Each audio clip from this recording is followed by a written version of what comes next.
Things are looking bright and cheery for Cardano right now. We've got all the upgrades of CIPs 31 through 33, pipelining, and eventually input endorsers, among other items, on the way. This is all happening while our competitors are faltering left and right, but all is not perfect in the world. We've still got to contend with all manner of misguided regulation and long-standing bureaucratic machines that are ill-equipped to deal with crypto. Given these things, it seems obvious that crypto won't get to grow and develop in a perfect world. But maybe crypto was made to flourish in exactly this type of imperfect world. Ready? Let's go.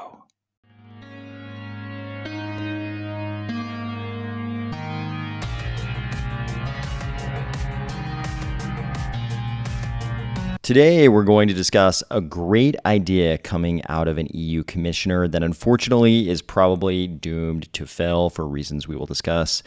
And a bunch of reveals. Genius Yield's public sell model revealed. The Clay Nation Clayverse map revealed. Charles offering up some specific suggestions to Elon. That one's not really a reveal, but the LQ AquaFarmers whitelist also revealed. If you savor the experience of holding the world in your hand at a panoramic viewpoint, or if you're finding value in these videos each weekday, please consider, I would love it if you would consider delegating to the army of Spies stake pool, ticker AOS. Mairead McGuinness is a very smart EU commissioner out of Ireland. She's an EU commissioner for financial stability, financial services, and the Capital Markets Union.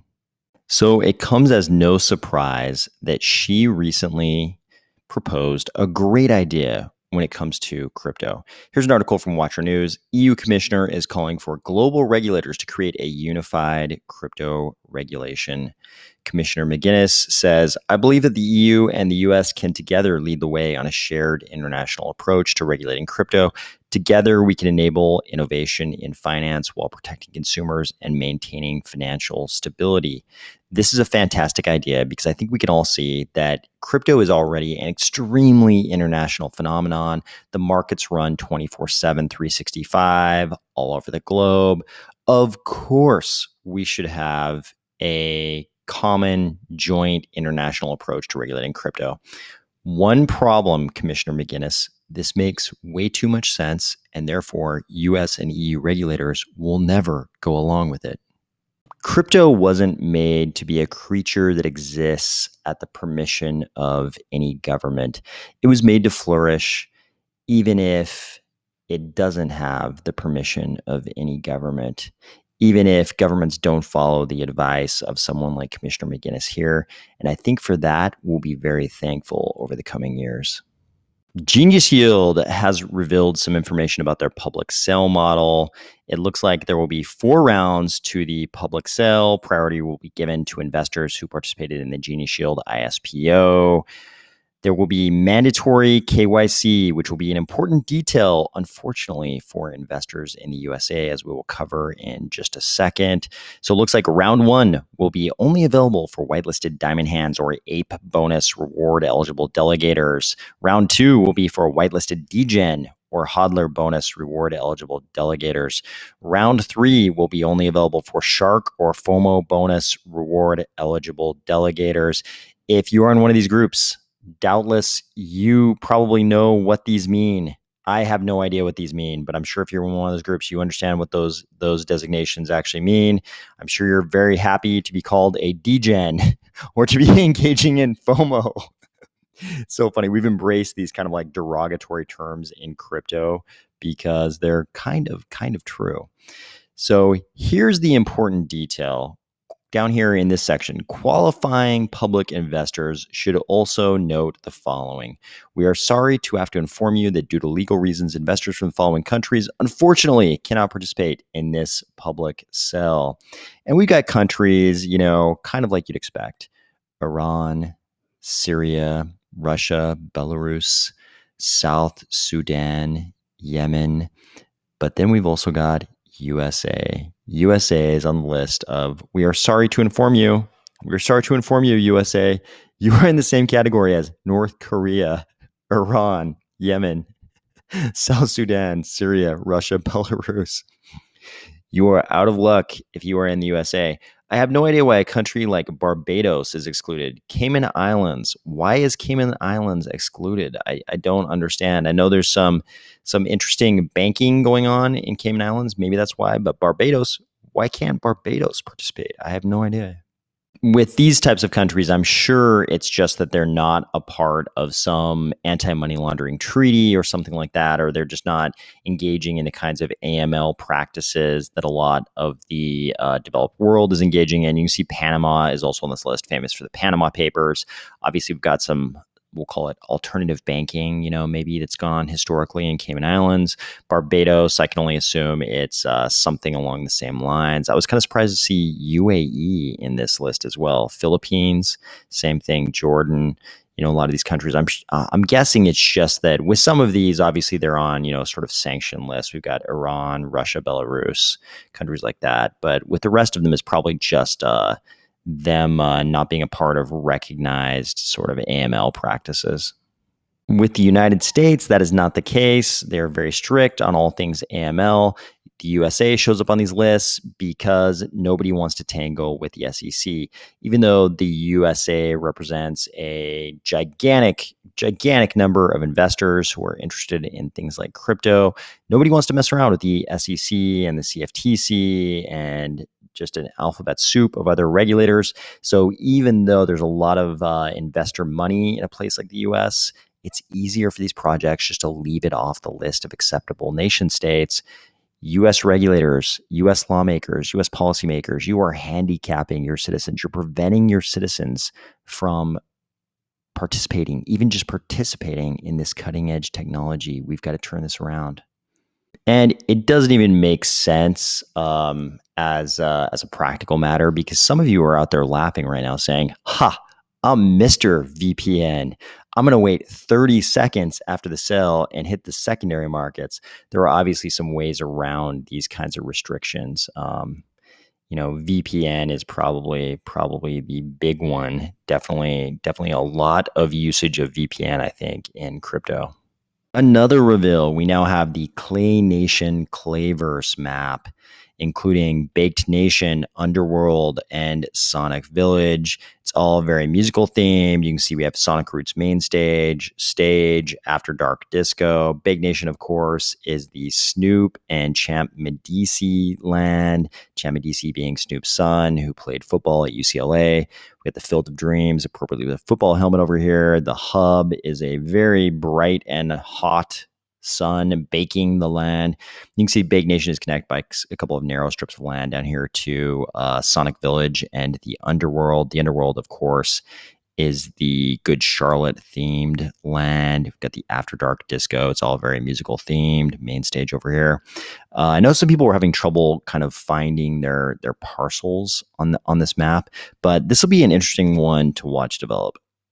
Here's another reveal. Liqwid Labs has released their whitelist for the AquaFarmers NFT collection. If you had LQ tokens in your wallet, then your wallet was whitelisted for acquisition of the AquaFarmers NFTs we've covered previously on this channel. It's a Google Doc. It's really simple. You go in there and you take your stake key and you can just Control F, just go to find your stake key in the list. It's a gigantic list. If you don't know how to find your stake key, this is a useful skill in Cardano. Luckily, Liqwid has given you a little gift here. They've given you very easy directions, sort of universal of what wallet you're using, exactly how to find your stake key in Cardano Scan. So you can just follow these directions, find your stake key, Control C that baby, go over here, go into this document, hit Control F, hit Control V, and then you can search for your stake key to see if it's in the list. These are not just art or PFP NFTs. Liqwid has let us know that these AquaFarmers NFTs will have actual utility in their platform. We've covered that previously on this channel, but Liqwid has also put out a great article, which I believe you can find on their Medium if you want to learn more. Finally, Charles has made some suggestions to Elon Musk for Twitter. He says, at Elon, for your end-to-end encryption of Twitter PMs, let people register digital identities. You get identity, encryption, and verified tweets all in one package. You can even use use post-quantum crypto. I think this is an interesting solution. Let people register digital identity, and then you can have encryption of their private messages. Everybody can be verified, which kind of makes sense. I mean, did it ever not make sense to have this elitist check mark thing? And a normal person couldn't really get this. You could only get this if you're some kind of celebrity, Doesn't it? I mean, I know some people will recoil at the thought of having to register their identity with a platform like Twitter. A lot of people enjoy their anonymity. Of course, I am one of them. But I think it's possible we could have two different sort of rails on a platform like Twitter. You could, for anybody who wants to very clearly demarcate themselves as not a bot, you could go through this digital identity process, say, hey, I'm a human being. Here's my real identity. I'm willing to give that up. And in exchange, I will never get filtered as a bot. And if somebody wants to remain anonymous, maybe they build up their credibility some other way. Maybe if it's a long-standing account and they've got a lot of quality posting going on, there's like another track, another rail where they prove they're not a bot just through good behavior on the platform. But if you're like brand new on day one and you don't want to go through the digital identity process and you don't have any kind of a track record to establish your credibility, maybe you get filtered because the system thinks you're a bot occasionally. What we do know is that whatever they're doing right now definitely doesn't work. We've got some famous people with check marks, and they've gone through some kind of process. Twitter has decided that they're the actual person they're claiming to be is through some kind of process. But we've also got a million fake accounts for every famous person. There's a million fake accounts constantly popping up. And in crypto, this is a huge problem because they say, hey, join my private channel. Come over here to my WhatsApp. Come over here to my, whatever, Telegram, whatever it is. And there's all kinds of scams that have proliferated. And it seems like the scammers are doing great. I think they're making a lot of money in a lot of cases through these types of scams. So we know the current system is definitely not working. I don't know exactly what the right system is, but I kind of think it's going to gravitate towards this kind of like two-track system where you can either, register your identity in some way, basically KYC yourself, whether it's some kind of crypto-based digital identity or something else, or you can just be random anonymous person. If you're a random anonymous person, you probably have to build up your credibility some other way. As far as end-to-end encryption of Twitter private messages goes, this is probably long overdue. I mean, I think we've all figured out at this point that Telegram is the opposite of this. In Telegram, apparently, all of your communications are stored in some database somewhere.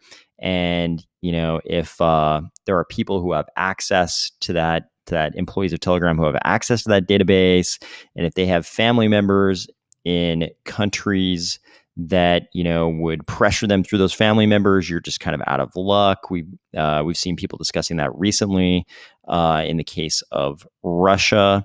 So bad nation state actors may have access to your Telegram messages. So don't be using those if you are in a position where you need to care about those kind of things.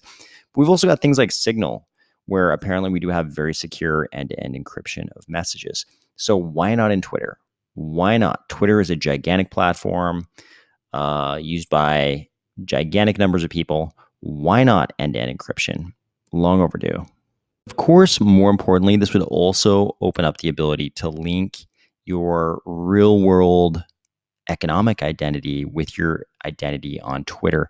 Not everybody would want this. Like I said before, people might enjoy maintaining their anonymity with certain Twitter accounts, but a lot of people, may find a lot of utility in being able to link their real world economic identity with their Twitter account, so they can do commerce on Twitter as well. We've always had things like little tip bots and things like this, but we've never had a system where you could, go on Twitter and instantly be able to link your bank account if you want to. And, maybe who knows where this will go. Maybe your bank account is linked to your Twitter, and right on Twitter, you could, turn your dollars into some kind of stable coin, hopefully JED. And use that stable coin or some other cryptocurrency directly on Twitter. I think there's all kinds of micro payment, micro transaction things this would open up for content creators and all those kind of things. I think we've known that all this was going to happen on social media for a long time, and it just hasn't happened. Hasn't happened because the social media platforms, the big ones like Twitter and YouTube and Facebook, they haven't embraced crypto. Facebook, of course, Meta has tried to embrace sort of their own captive version of crypto. Didn't work out because the policymakers in Washington immediately started asking a lot of questions. But I think we've always known this was going to go in the direction of social media eventually somehow embracing crypto. And maybe it's going to happen through Elon's acquisition of Twitter. Of course, he loves Doge, which would not be my first pick. But hey, if we can get any crypto into a big social media platform, I think that's a step forward. I'm excited to see what Elon brings to Twitter. I'm with Jack Dorsey. I think the best solution for Twitter is Elon. His taste in crypto isn't exactly the same as mine, but the fact that he has an appetite for any crypto is a huge improvement over what the social media platforms have been serving up to us for years when it was obvious that they were going to go in the direction of crypto. Eventually, somehow, I think Elon is the next step in that process. Looking forward to it. I hope you're having a great week, and I will talk to you tomorrow.